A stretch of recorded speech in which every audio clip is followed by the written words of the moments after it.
안녕하십니까. 주원함입니다. 현대 정주영 회장이 남긴 어록 가운데 기억에 남는 말이 하나 있습니다.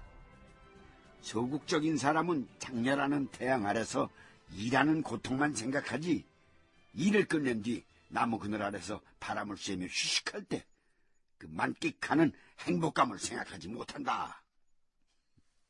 5.1 쇼크 직후 그때 우리는 자결하는 태양 아래로 적극적으로 뛰어들었습니다. 일이 끝난 다음에 달콤한 휴식은 생각할 겨를도 없었습니다. 무엇을 했든 또 어떻게 하든 이 위기를 넘겨야 한다는 생각만 간절했습니다. 정말 절박했습니다. 위기. 어느 분은 그러시더군요. 위기를 어떻게 넘기는가에 따라 위기는 얼마든지 기회가 될 수 있다고요. 5.1 쇼크를 극복하기 위해 이리저리 뛰었던 그 과정에 천천히 기회가 오고 있었습니다. 당시에는 몰랐지만 말입니다.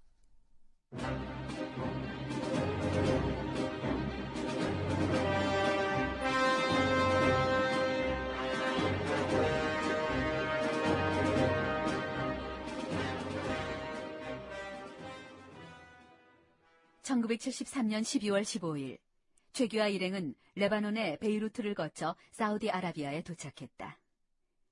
이때 최규하를 수행했던 인물은 외무부 김정태 차관, 최종명 상공부 차관보, 전민재 전 엔지니어링 사장 등이었다. 사우디아라비아에 도착한 최규하 일행은 이스라엘의 점령지 철수 등을 포함한 4개 항의 친아랍 정책을 전격적으로 발표한다. 이에 사우디아라비아 당국은 파이잘 국왕과의 회담 날짜를 정해주는 것으로 화답했고, 회담 날짜는 이들이 사우디아라비아에 도착한 하루 뒤인 1973년 12월 16일로 잡혔다. 아살라무 알라이쿰. 아살라무 알라이쿰. 최종명 차관보. 예, 최규하 특보님. 많이 떨려요? 너무 떨려서 숨도 못 쉬겠습니다. 아살라무 알라이쿰.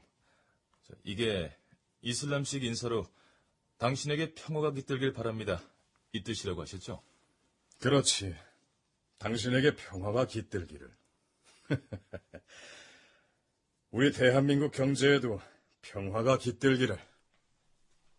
1973년 12월 16일, 파이잘 국왕을 면담하기 위해 일행은 리야드궁 대기실에서 대기하고 있었다. 근데 파이잘 국왕은 왜 이렇게 소식이 없죠? 이러다 안 만나겠다 마음 변하진 않겠죠? 우리가 올 때 면담 일자도 안 잡아주던 사람들입니다. 그런 사람들이 우리가 친아랍 정책을 발표하자 기다렸다는 듯이 면담 일자를 잡아줬어요. 대기하라고 했으니 만나는 주겠지요. 벌써 시간이 꽤 흘렀는데 언제까지 이렇게 대기하고 있어야 합니까? 차분히 기다려봅시다. 예. 도무지 초조해서. 기다리는 동안 파이잘 국왕을 아련했을 때를 다시 한 번 더 대비해봅시다. 어젯밤 늦도록, 아니, 오늘 새벽까지 했는데 또요? 그렇게 해도 현장에서는 실수가 나오는 법이에요. 자, 다시 한 번 더 해봅시다. 파이잘 왕이 제시한 사우디아라비아의 대외 원조 기준 3가지는 뭐였죠? 중동 회교국, 중동 이외의 회교국, 그리고 공산주의와 싸우는 나라, 이 3가지입니다. 그 가운데 우리 한국은 3번째 속하기 때문에 이 점을 집중적으로 부각시켜야 합니다. 그렇죠. 한국은 공산주의와 싸우는 나라이니만큼 원유를 공급해주는 게 타당하다는 논리를 갖고 설득을 합시다. 이 설득을 하되 절대 비굴해 보이지 않도록, 그게 외교의 기본입니다. 잘 알겠습니다. 최규하 특사 일행이 초조한 마음을 감추며 대기실에서 대기하고 있을 때, 준비가 다 되셨으면 들어가시죠. 국왕 폐하께서 기다리고 계십니다.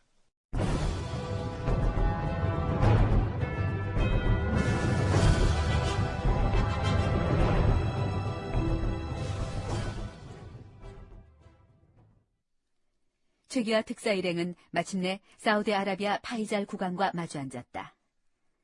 파이잘 이븐 아브 알 아지즈, 사우디아라비아의 3대 국왕으로 국가의 재정 확충에 힘썼으며 이스라엘을 지지하는 서방 국가들에게 석유 금수 조치를 단행한 장본인이다.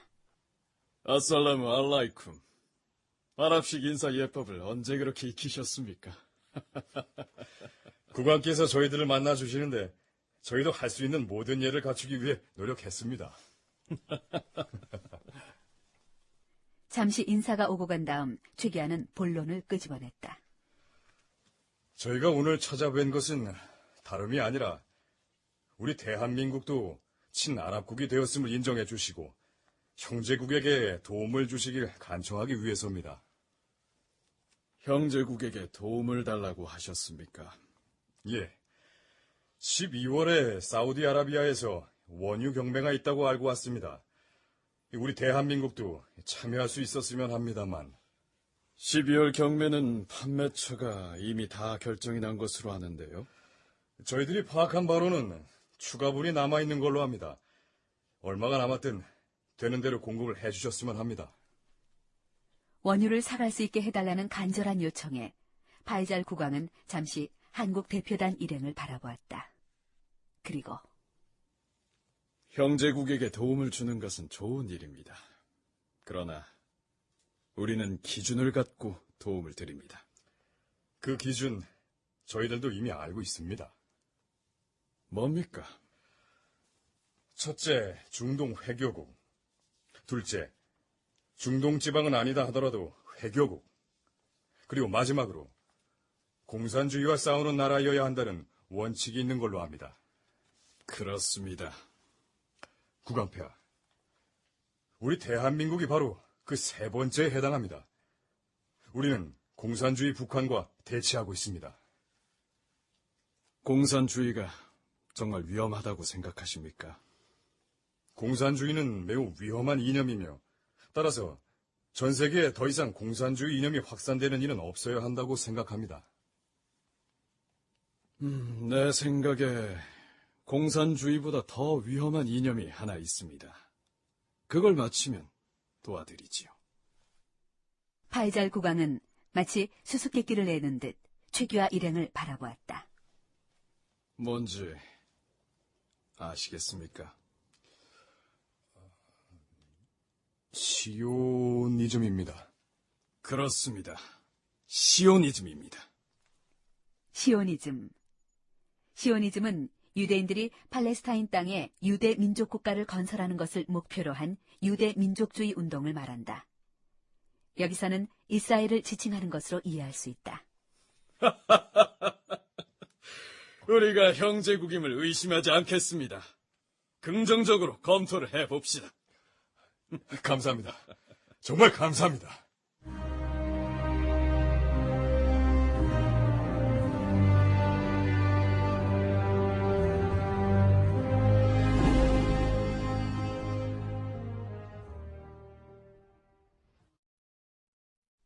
외교라는 게 뭘까요?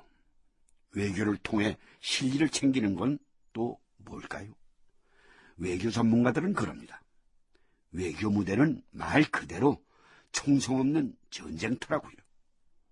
그 전쟁터에서 살아남기 위해 우린 최선을 다해야 했습니다. 1973년 12월 우리는 사우디아라비아를 상대로 전략적인 전투를 벌였습니다. 그리고 그들이 원하는 대답을 주어야 했습니다. 그 결과 사우디아라비아 정부는 우리나라에 대해 원유 공급 제한을 해제하기로 합니다. 1973년 12월 최규하 특사단은 중동 방문해서 소기의 성과를 거둔다.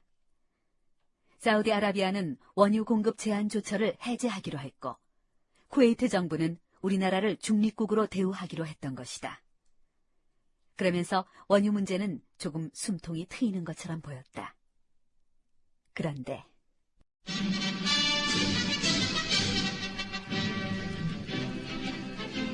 긴급 뉴스를 말씀드리겠습니다. 1974년 1월 1일을 기하여 오펙이 원유값을 배럴당 11.651달러로 약 100% 인상하겠다고 발표했습니다. 1973년 1월 1일 원유값이 배럴당 2.591달러였음을 감안하면 엄청난 가격 인상입니다. 농산물, 설탕, 조미료, 대중 목욕탕 비등이 원가 상승의 압력을 받고 있어서 서민 생활의 고통은 더욱 가중될 것으로 보입니다. 또한 오일 쇼크는 우리나라 연말 분위기마저 바꿔놓고 있습니다. 크리스마스 시즌임에도 거리는 어두컴컴하며 사람들의 왕래도 뜸해 한적한 편입니다. 정부는 조금이라도 기름을 아끼기 위해 큰 것이 좋은 것이 아니라 작은 것이 아름답다는 국민의식을 확산시켜 나가기로 했습니다. 석유 수출국 기구, 즉 오펙은 1974년 1월 1일부터 원유값 인상을 발표한다. 원유는 구했으되 비싼 가격으로 들여와야 하는 문제가 발생한 것이다. 청와대는 곧 긴급 경제장관 회의를 소집하고 대처 방안을 논의한다. 경제기획원 태완선 부총리입니다. 1972년 말 배럴당 2.5달러이던 원유가가 1973년 말 5.3달러까지로 급상승했습니다. 그런 가운데 또다시 유가 인상이 예고돼서 국민들의 고통이 가중될 것으로 보입니다. 국민들의 고통은 가중되고 기업들의 고통도 가중될 것으로 보입니다. 어떻게 가중됩니까? 제3차 경제개발 5개년 계획에서는 특히 중화학 공업에 주력해야 하는데 중화학 공업에 사용되는 원유의 가격이 올라가면 당장 가동에도 어려움을 겪을 수밖에 없는 것으로 예상됩니다. 그런 원론적인 얘기 말고 경제기획원이 마련한 대처 방안이 있을 거 아니오? 향후 발전용은 유류를 안 써도 되는 방향으로 나가야 합니다. 석탄 원자력 발전소 건설을 서두르고 석유류는 공업용 원료로 사용하는 쪽으로 방향을 잡아가야 된다고 봅니다. 내가 향후 대책을 묻는 게 아니잖소. 지금 당장의 대책이 뭐냐니까. 이때 태완선이 대통령에게 보고한 것은 74 경제기본시책이라는 제목으로 오일 쇼크의 대처 방안이었다. 그러나 그 보고 내용에 대통령의 불만은 적지 않았다.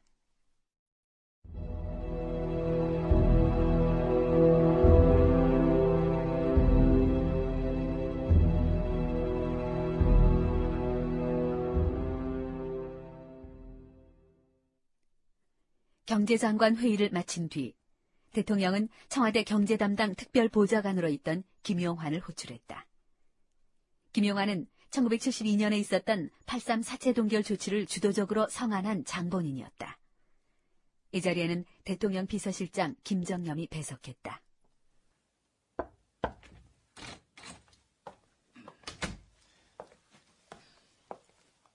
카카, 부르셨습니까? 응, 김용환 특보. 이리 좀 앉아봐. 예.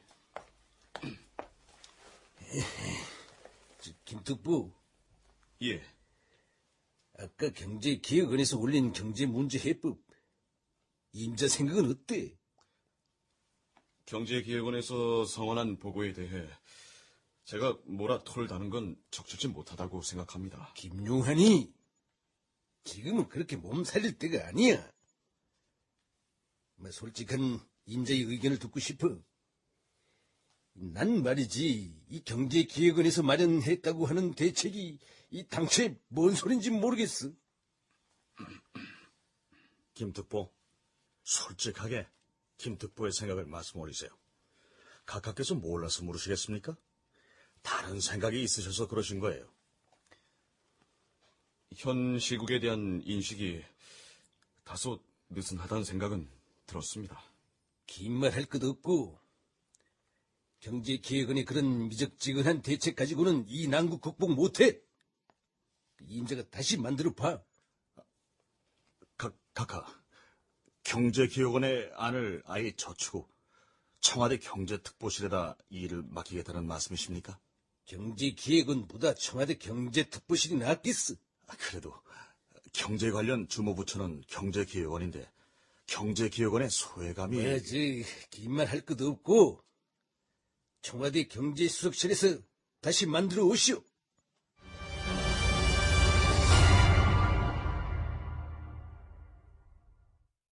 이렇게 해서 만들어지는 게 대통령 긴급조치 3호입니다. 긴급조치. 말만 들어도 좀 강압적이고 무시무시한 느낌이 드시죠? 그런데 이 긴급조치 3호는 정치적인 것이 아닌 경제위기 타개책이라고 하는군요. 당시 우리 경제에 대한 대통령의 위기의식이 그만큼 강했던 것 같습니다.